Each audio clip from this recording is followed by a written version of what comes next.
Hello everyone, সবাই কেমন আছো? আশা করি সবাই ভালো আছো এবং সুস্থ আছো। তো আজকের ভিডিওটা আমি এখান থেকেই শুরু করছি। তো কি বলো তো, সবার একটু একটু করে একটা ঘর তৈরি করার কিন্তু মজাটাই আলাদা।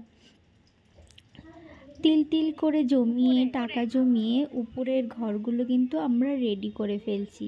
তো সেক্ষেত্রে আজকে আমাদের জানালাটা লাগানো হবে, সেই জন্য কাকু কিন্তু ওই ভ্যানওয়ালা কাকুটা কিন্তু সব মালপত্র নিয়ে এসেছে, কাচের যত সরঞ্জাম লাগে। আর উপরের এই পাশের ঘরটা কিন্তু স্লেটিং করা হবে, তো সেই জন্য সব কিছু আমাকে বললো পরিষ্কার করে দিতে। এখানে পর্দা লাগানো ছিল, দেন ওরা বাইরের থেকে সেট করে নিচ্ছে কাজগুলোকে, তাহলে উপরে লাগাতে গেলে মানে সুবিধা হবে।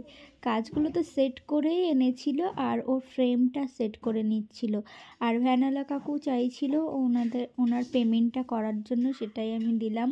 আর এনারা কাজ করছিল, আর ওপর থেকে দেখো কত কষ্ট করে উপরে তুলতে হচ্ছে। উনি কিন্তু খুব রিস্ক নিয়ে উঠে পড়েছে ছাদের ওখানটায়। ওনাদের কাজ ওটা তো করতেই হবে। তারপরে ডিল করছিল, আর পুরো ঘরটার অবস্থা পুরো এলোমেলো হয়ে গেছে।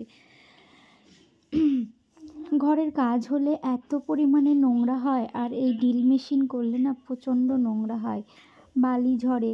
যতক্ষণ না পর্যন্ত ঘরটা কালার করা হচ্ছে, পুট্টি করা হচ্ছে, ততক্ষণ কিন্তু লুকটা দেখতে ভালো লাগবে না। আর কাজটা লাগিয়েছি, এক পাশে লাগানো হয়ে গেছে কিন্তু বোঝাই যাচ্ছে না। তারপর আমি একটু খুলে দেখলাম বাইরেটা কেমন লাগছে, কিন্তু বাইরে থেকে কিন্তু খুব সুন্দর দেখাচ্ছিল। আর আমি কাজটা চুজ করেছি কালোর মধ্যে, কারণ প্রচণ্ড গরম হয়, আর কালো হলে একটু ঘরটা হয়তো বা ঠান্ডা হতে পারে, জানি না কীরকম হবে।